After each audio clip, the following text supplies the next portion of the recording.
السلام علیکم ورحمت الله وبرکاتو. د ما محترمو د یو کلیپ ته تاسو به خبر وو چې دا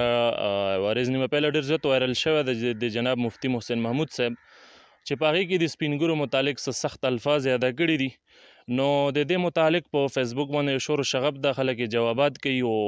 خلک یې چې ښه نه دي کړي. د دې به لږ وضاحت یې ته وکړم او په دې باندې به څه تبصره وکړو، خو دومره خبره چې کلیپ اخر سر پورې ګورو تاسو به ولې ما په خبرې باندې پوه شو. نو زه ځکه پهله خبره به دا وکړم چې ګوره د ما د چا د ده ذات یا علمیت یا د جماعت عقیده نظریه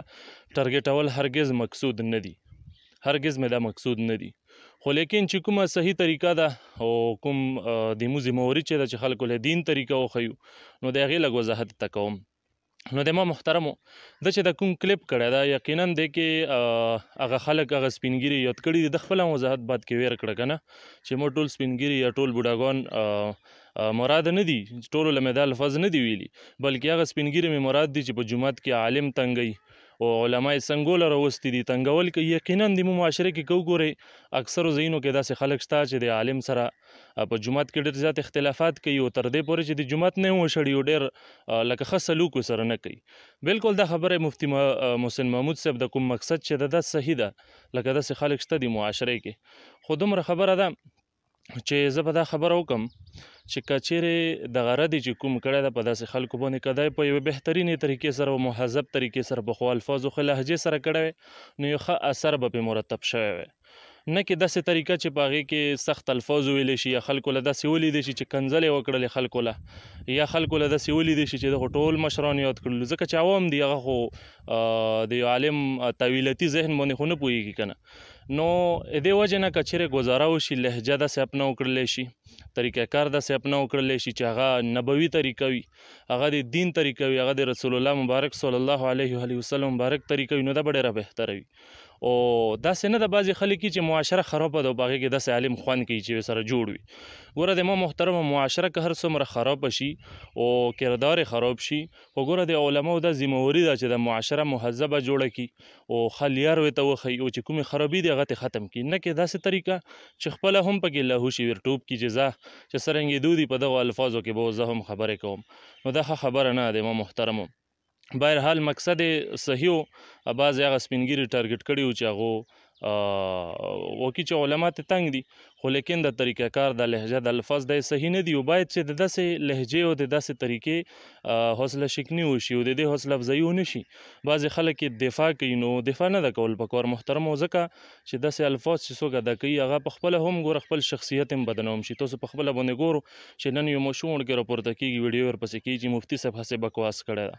یوه ښځه راپورته کېږي هغه یې د په مخالفت کې ویډیو کوي چې د دین اسلام خبرې مخالف انداز اپناو کړی ده. همداسې خلک پې ردود کوي او سیاسي پارټو له هم موقع میلو شي، هغوی هم بیانات نشروي چې وګورو که نه دغه ده جمعیت او دغه دی علما. نو دې وجې نه هغه ذات چې کوم وي هغه عالم چې په خپله هم بدنام شي، ځان سره خپل ټول جماعت هم بدنام کړي، نو خلکو په نظر کې هغه قدر پاتې نه شي. نو د ما محترمو ښه نه ده داسې چې سره داسې الفاظ ادا نه کړلی شي، داسې طریقه اپناو نه کړلی شي چې هغې په سبب باندې سړی بدنام کړلی شي، یا سړي له بیا دې خبرې ضرورت پېښ کړلی شي چې اوس راشه لږ وضاحت وکړه او تاویلات پکې وکړه، وضاحتي بیانونه یې روشي. نو دې نه ښه نه ده چې سره داسې بیان ونه شي، داسې خبرې ونه شي چې هغې بیا سړی وضاحت وکړي، بیا خلک پکې دا چسکې هم لګوي چې هلکه وګوره سافټویر ورته چا اپډیټ کړلو. نو داسې خبره ذهن چې نه ده کول پکار، خو د داسې خلکو یا د داسې لهجې داسې الفاظو ذهن چې حوصله افزایي نه ده کول پکار، دې رد کول پکار ده. بعضې خلک چې یاره خو بجلیګر مولانا صاحب رحمه الله داسې کار کړی، ګوره بجلیګر استاد زموږ د علاقې سړی ده، زه د هغه د علاقې یم،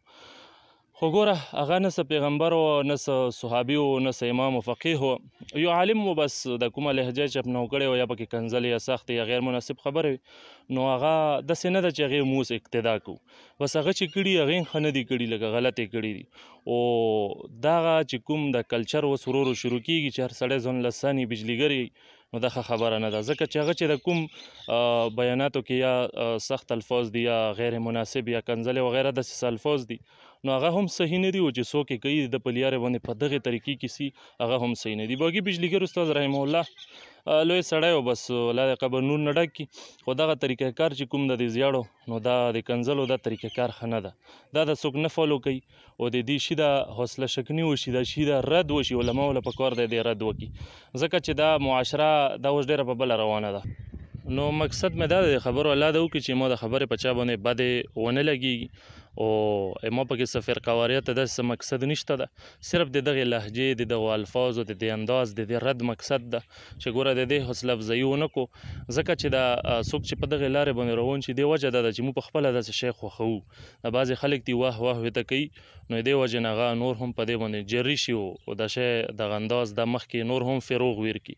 نو بیا طلبا چې کوم وي نوي نوي نو هغه هم بیا داسې وي چې داسې علماو نه متاثره شي په هغه لارې باندې دوی هم روان شي نو بیا د علماو د کومه طبقه چې ده دې له بیا څوک مهذب نه کېږي داسې خلک پکې زیات شولو نو بهتره خبره به دا وي چې د دې خبرې رد وکړلی شي د تایید ونه کړلی شي د دفاع ونه کړلی شي نور به کی جناب مفتی محسن محمود صاحب یو عالم ده هغه خپله ښه پوهېږي خو د ما مقصد هرګز دا نه چې زه د ذات ټارګټ کړم یا جماعت ټارګټ کړم یا نظریه خو البته دغه لهجه او دغه انداز دا د رسول الله مبارک صلی الله علیه وسلم مبارک نه ده دا نبوي طریقه نه ده د دین طریقه نه ده نو پکار ده چې یو غلطۍ باندې د معاشرې او غلطي وي او مسله وي او خرابي وي چې د هغې داسې رد وکړو په داسې ښې طریقې سره چې خلک متاثره شي نه کې داسې طریقې سره چې ځان هم بدنام کړم خپل جماعت هم بدنام کړم بیا ماشومان وړکي هم راپورته شي ما پسې ویډیو کوي چې ګوره د بکواس کړي دي نو ښه طریقه به دا وي چې د دې شي نه احتراز وکړلی شي او چې کوم خلک داسې لهجې اپنوي په دې لارې باندې روان دي هغو د دې نه منع کړلی شي نو دې کې بهتري وي الله دې وکړي چې ما د خبرې په چا باندې بدې نه وي لګېدلي په ښه نیت باندې دي او څوک ته په زړه باندې نه اخلي څوک ته په بد نظیر ورته نه ګوري چې کوم د دین طریقه د کوم د رسول الله مبارک طریقه ده موږ به د هغې مطابق د بیان کولو کوشش کوو او د هغې مطابق به د تللو کوشش کوو چې په هغې لارې باندې لوټ شو نه کې داسې چې د خپل طرف نه په خولې سره وشي هغه ووایو نو مخکې هم شعر کو السلام علیکم ورحمت الله وبرکاته